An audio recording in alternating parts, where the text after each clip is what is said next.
Te voy a contar una fábula muy conocida con afán de hacerte reflexionar. Érase una vez un niño que se encuentra con un pescador con dos cubos. Uno de ellos estaba tapado y el otro estaba abierto. En ambos había cangrejos. El niño mira atentamente y le pregunta al pescador, extrañado y curioso: ¿por qué un cubo está abierto y el otro está tapado?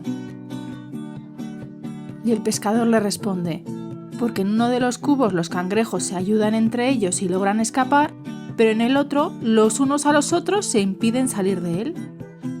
En nuestro día a día, ese cubo del que nos cuesta salir puede representar un puesto de trabajo que no nos gusta, una relación de pareja que no nos es satisfactoria, unas deudas que tenemos pendientes de pagar y no sabemos cómo hacerlo, un estar viviendo donde no queremos, un hijo adolescente al que no sé cómo ayudar.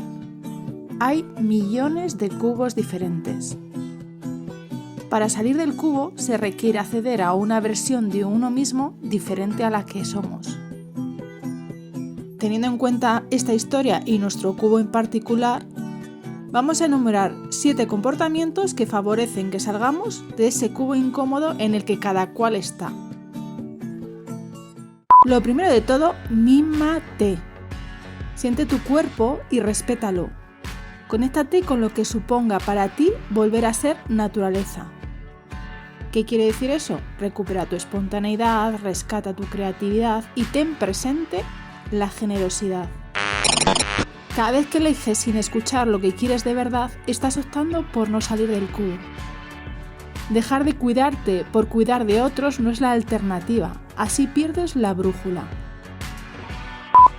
Es probable que lo que deseas te parezca imposible o utópico, pero prueba a hacer cosas que no sabes que sabes hacer.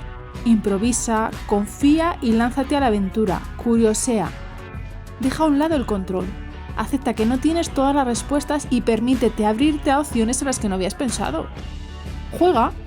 No conseguirlo a la primera no implica fracasar, y no caigas en justificar el por qué eliges dejar de intentarlo. No planees tanto y céntrate en disfrutar del momento presente, que es el que te brinda las opciones reales. Pregúntate a cada instante cuál es el siguiente paso que has de dar para que sientas que se te humedece el chichi, y permite que suceda. Deja que las cosas suenen ridículas o que aparenten no tener ningún sentido evidente. Enseña lo que sabes sin expectativas de si la persona quiere aprenderlas o no, y trata de aprender constantemente. Compártete sintiendo. Habla y atiende. Cambia críticas por preguntas y opiniones por escucha. Sé compasivo con tus miedos y con los miedos del otro. No sabemos cuál es el cubo de cada cual, ni cuántas veces ha tratado de salir sin éxito, ni la tristeza que le ha generado, ni sabemos qué miedo genera que no lo logre. El otro no es tu enemigo, en el fondo desea lo mismo que tú. Salir de su cubo sea cual sea que sea, aunque no lo exprese. Atraviesa el sentimiento de culpa que te está presionando a ti y a las personas que te rodean. Cuando dejas de hacer algo o cuando lo haces desde el tratar de no sentirte culpable, estás optando por empequeñecerte a ti y a quien quieres. La dirección correcta con la que ambos salís del cubo es justo la contraria. En lugar de empujar para generar cambios o para tratar de ayudar, inspira. El mejor regalo que le puedes hacer a una persona que te importa es mostrarle que se puede. Por eso no tengas en cuenta que no te esté apoyando, simplemente tiene miedo, y a una persona que se siente así no le sirven los consejos, sino los actos, los hechos. Cuando alguien a quien quieres te llama loca, o te dice que estás perdiendo el tiempo, o que no va a funcionar, o que no puedes, o que no tienes razón, o cualquier otra frase que no te aliente a salir de tu cubo, tradúcelo en un «yo no puedo, pero tú hazlo por favor, averigua cómo se sale de aquí, que yo también quiero». Y después permite ser imitado, merecemos salir del cubo.